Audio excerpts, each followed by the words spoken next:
Joshua Jackson here with the head coach of the Tigers, Toriano Morgan, before the Tigers get set to take on the Maroon Tigers of Morehouse College. Coach, before we look at that one, got to look back at last week. Just over a minute away from victory. You did everything possible. Your football team did everything possible to get that victory last week against a good Fort Valley State team. Came up just short of 34-31 loss on the road. But the resilience of your football team, we really saw your football team grow up in last week's contest up in that. No, I was really pleased with the way that they played for 59 minutes and 30 seconds. It's just one of those simple things. We got to finish the ball game, and then when you let a good team like Fort Valley hang around, their experience, so they're going to be right there to win it. So I don't attribute us losing that game to the final drive. We have multiple opportunities to win the game throughout, and we just didn't capitalize. So it was a learning experience for the guys. Spirits were still very high because, again, it's one of those situations where we can point out certain 2-minute increments throughout every quarter where we had opportunities to win the game and we just needed to play better. But then you could turn around and play, say, there were 4-minute periods where the defense played lights out and the offense played lights out. So just got to put it all together. You said last week, and you emphasized last week, that once this offense rolls, it can be one of the best offenses in Division II football. We really saw that last week. Over 460 yards of total offense last week. Four passing touchdowns altogether.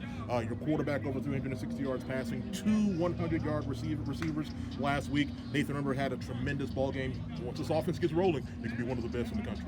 Definitely, and that's just kind of a brand that we've always had, and with offenses that I've been blessed to coordinate. Coach Jenkins is doing a phenomenal job of coordinating this offense, but it was just a matter of being able to identify who could make plays, and then just finding creative ways to get those guys the football in space, and then allowing them just to do what they do. We're blessed to get some phenomenal protection up front, so Jaron could go through his progressions. Hughie did a great job carrying the load, converting first downs and extending drives in the run game, and I think he had a receiving touchdown as well. So once we were able to get the playmakers on the field and dare you to defend us one way or the other, I think this offense is probably one of the best. Speaking of those playmakers, 2 in particular, Johnny Jones, again, over 100 yards receiving last week, because the third straight week, leading the team in receptions. And we really see why you guys were excited to get a guy like Nathan Rember into the lineup. Just a tremendous ball game last week. 2 receiving touchdowns, over 100 yards receiving on 6 catches. Those two just bring 1-2 punch for your offense. Yes, they're 2 guys that love football, firstly.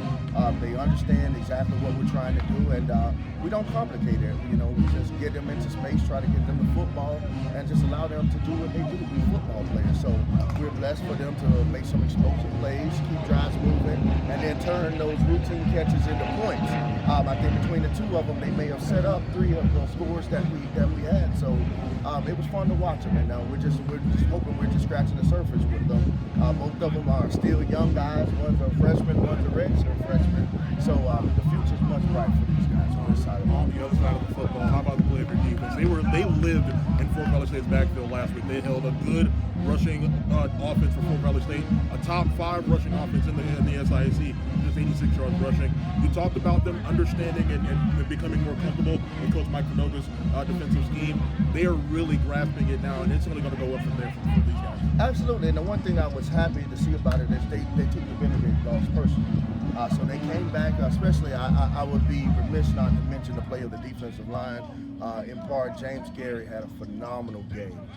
He lived in the backfield. He was able to provide a pass rush. We were able to get Amar Jordan back. He was able to come in and make some key plays and get some pressure on that quarterback. And we knew if we eliminated the run and asked him to have to throw the football, then we were well within the realms of our game plan and what we wanted to do. The linebacker core, great game as well last week. We called Whitmire Garcon's name a lot last week. We called Jonathan Nesbitt, I think, was really a guy that really shined. Probably had his best game in an Edward Waters uniform. That linebacker core continued to grow and get better as well. And again, that's the direct tutelage of Coach Finoga. Again, taking those guys and peeling the onion back and showing them what he's expecting of them to do in this defense. And I think they got a better understanding, and they just got the reps, the game reps. And Whitmire's, I think, is probably one of the most underrated players in this conference. He's been doing it week in and week out for almost 3 years now. So, we're excited about the play, and we just, know, and as I said to them, that team that stepped on the field is the team that we have to continue to build on and get better.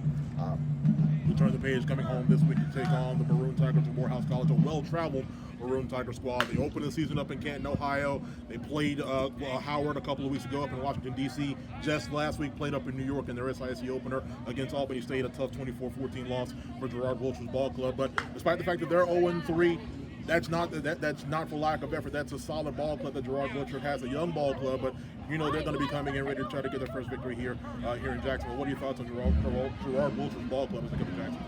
No, I think they're a very resilient group. At the running back position, they're very, very explosive. Up front on the offensive line, they're very big and they move very well. Very impressed with their secondary. So we know, just like us, they're hungry to get that first win. So we're not taking anything lightly. They're going to come in here and we know they're going to be excited, amped, and ready to play. But we just, again, have to play our brand of football, go in and get the playmakers the ball, not turn the ball over, get off the field on third down, and we think we'll be able to, we should be fine. Coach, what you prepared to practice gives us for this weekend's game here this coming Saturday. All right, appreciate it. Kickoff at 2 o'clock p.m. this coming Saturday for the head coach Toriano Morgan. I'm Joshua Jackson. We'll see you this Saturday here at the Jump.